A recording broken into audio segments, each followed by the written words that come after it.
அம்மா, மா, எங்கம்மா இருக்கீங்க? வாடா. என்னாச்சு?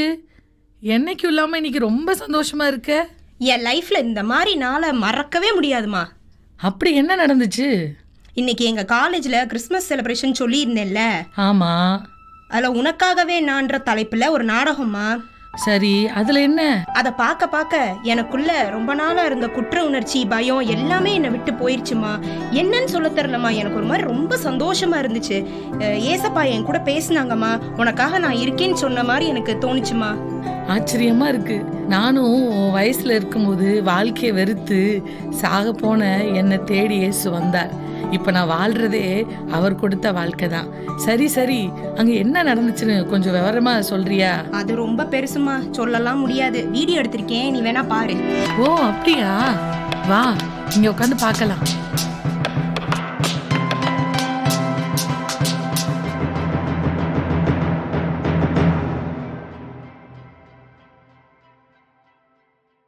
போதகரே, போதகரே, இவளை பாவம் செய்யும் இடத்தில் கையும் களவுமாய் பிடித்தோம். இப்படிப்பட்டவர்களை கல்லறிந்து கொள்ள வேண்டும் என்று எங்கள் வேதம் சொல்லுகிறது. நீர் என்ன சொல்லுகிறீர்? அவர் மேல் குற்றம் சுமத்துவதற்கான காரணம் உண்டாகும் பொருட்டு அவரை சோதிக்கும்படி இப்படி சொன்னார்கள். இயேசுவோ குனிந்து விரலினால் தரையிலே எழுதினார். போதகரே, சொல்லுங்கள். உங்கள் வார்த்தைக்கு தான் காத்திருக்கிறோம். கற்கள் எல்லாம் கூட எடுத்து விட்டோம்.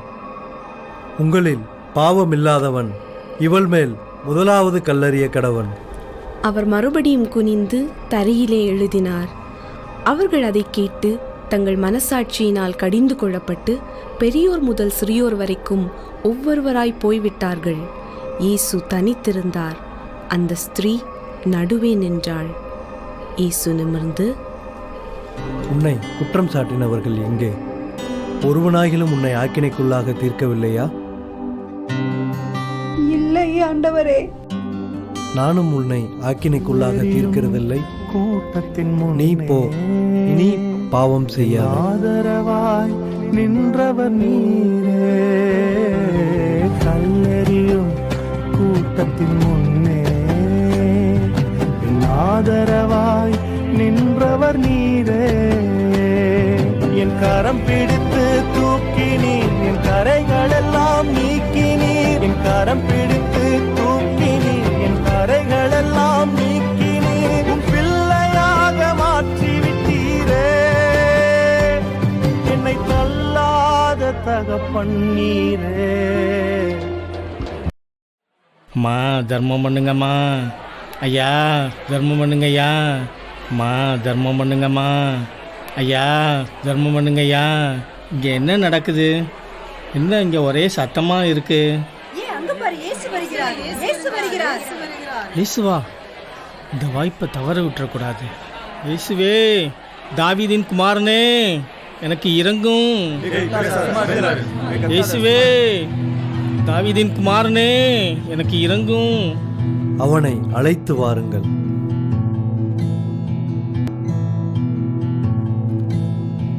திடன்கொள், எழுந்திரு, போதகர் உன்னை அழைக்கிறார்.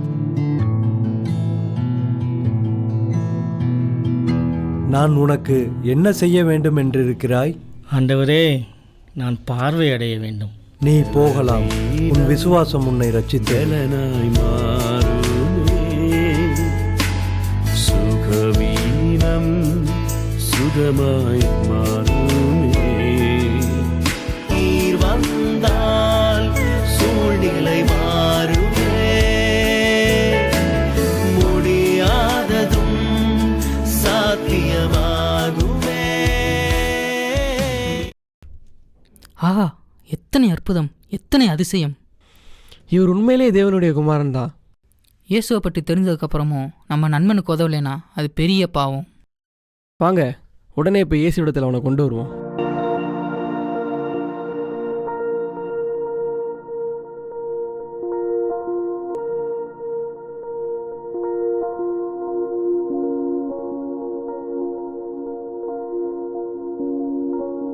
இயேசுவே, 8 வருஷமாய் படுத்த படுக்கையாய் கிடைக்கிற எங்கள் நண்பனை உம்மால் சுகமாக்க முடியும் என்று நாங்கள் விசுவாசிக்கிறோம். உங்கள் விசுவாசத்தைக் கண்டு நான் ஆச்சரியப்படுகிறேன். வியாதி என் மகனே, உன் பாவங்கள் உனக்கு மன்னிக்கப்பட்டது.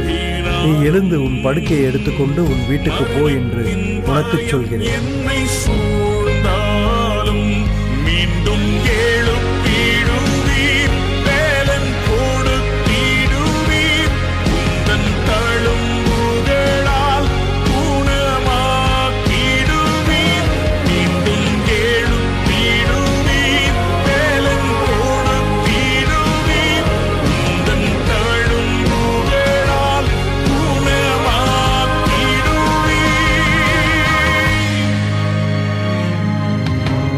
இன்னும் துதிப்பேன், இன்னும் போற்றுவேன், இன்னும் உம்மை ஆராதிப்பேன். இப்படி அநேக அற்புதங்களை இயேசு செய்து நன்மை செய்கிறவராயும் பிசாசினால் ஒடுக்கப்பட்ட யாவரையும் குணமாக்குகிறவராயும் சுற்றித் திரிந்தார். அவரது மனதுருக்கமும் போதனைகளும் மக்களை அவரை பின்பற்றச் செய்தது. திரளான மக்கள் இயேசுவின் பின் சென்றதை கண்ட மத தலைவர்கள் அவர் புகழ் தங்கள் பதவியை பறித்துவிடும் என்று பயந்தனர். அந்நாள் முதல் அவரை கொலை செய்யும்படி ஆலோசனை பண்ணினார்கள். இயேசுவின் சீடர்களில் ஒருவனான யூதாஸ்காரியோத்து 30 வெள்ளிக்காசுக்கு அவரை காட்டிக் கொடுக்க சம்மதித்தான். அவர்கள் திட்டபடி இயேசு கெத்செமனே என்னும் தோட்டத்தில் ஒரு இரவு கைது செய்யப்பட்டார். அவர்கள் அவரை பொந்தியு பிலாத்து என்னும் ரோம தேசாதிபதியின் முன் நிறுத்தினார்கள். நான் இவனை விசாரித்த போது இவன் மேல் நீங்கள் சாட்டுகிற குற்றங்களில் ஒன்றையும் நான் இவனிடத்தில் காணவில்லை. மரணத்துக்கு ஏதுவான குற்றம் இவன் ஒன்றும் செய்யவில்லையே.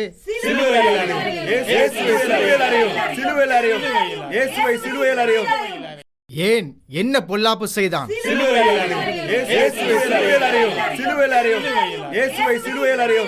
இந்த நீதிமானுடைய இரத்தத்திற்கு நான் குற்றமற்றவன். நீங்களே பார்த்து கொள்ளுங்கள்.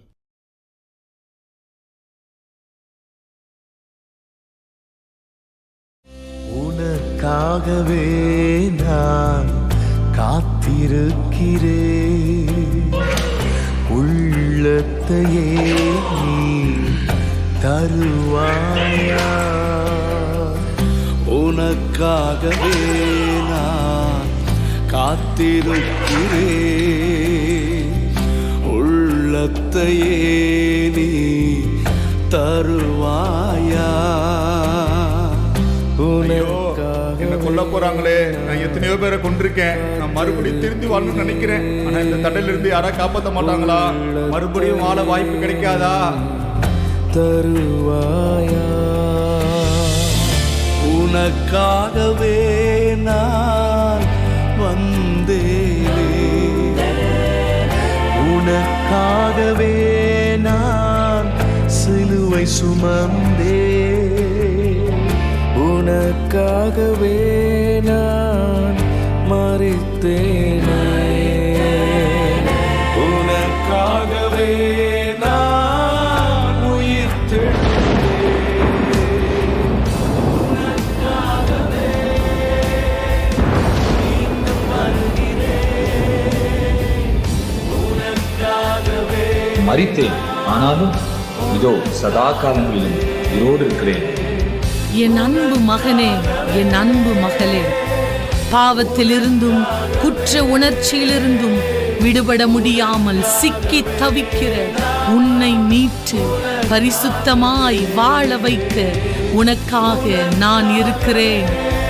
மனிதர்களை குறித்ததான பயத்திலும் எதிர்காலத்தை குறித்ததான கலக்கத்திலும் தனிமையிலும் அடுத்து என்ன செய்வதென்று வழி தெரியாமல் இருளில் முடங்கி கிடக்கிற உனக்கு வெளிச்சத்தை தந்து மகிழ்ச்சியாய் வாழ வைக்க உனக்காக நான் இருக்கிறேன். வருஷக்கணக்காய் தீராத வியாதியிலும் கடன் பிரச்சனை, ஏமாற்றங்கள், பிரிவினைகள், அவமானங்கள், குறைவுகள் மத்தியிலும் நம்பிக்கையெல்லாம் இழந்து போய் சோர்ந்து சமாதானமில்லாமல் இருக்கிற உனக்கு சுகத்தையும் சமாதானத்தையும் சந்தோஷத்தையும் கொடுத்து உன்னை தலை நிமிர்ந்து வாழ வைக்க உனக்காக நான் இருக்கிறேன். மற்றவர்களுக்கு உன்னை பாரமாக அல்ல, ஆசீர்வாதமாகவும் சாட்சியாக வைக்கவும், இருதயத்தில் நொறுக்கப்பட்டவர்களுக்கும் துயர கைவிடப்பட்ட அநேகருக்கு உன்னை ஆறுதலாகவும் அநேகருடைய கண்ணீரை துடைக்கிற ஒரு பயனுள்ள பாத்திரமாக உன்னை பயன்படுத்த உனக்காக நான் இருக்கிறேன். உன் பாவத்திற்கான தண்டனையும் உன் குற்றத்திற்கான அடிகளையும் அவமானங்களையும் உன் அக்கிரமத்திற்கான மரண ஆக்கினையிலிருந்து உன்னை மீட்டு நித்திய ஜீவனை கொடுத்து என்றென்றைக்கும் என்னோடு கூட நித்தியமாய் வாழ வைக்க உனக்காக உனக்காக உனக்காகவே நான் இருக்கிறேன். உனக்காகவே நான் காத்திருக்கிறேன். உள்ளத்தையே நீ தருவாயா?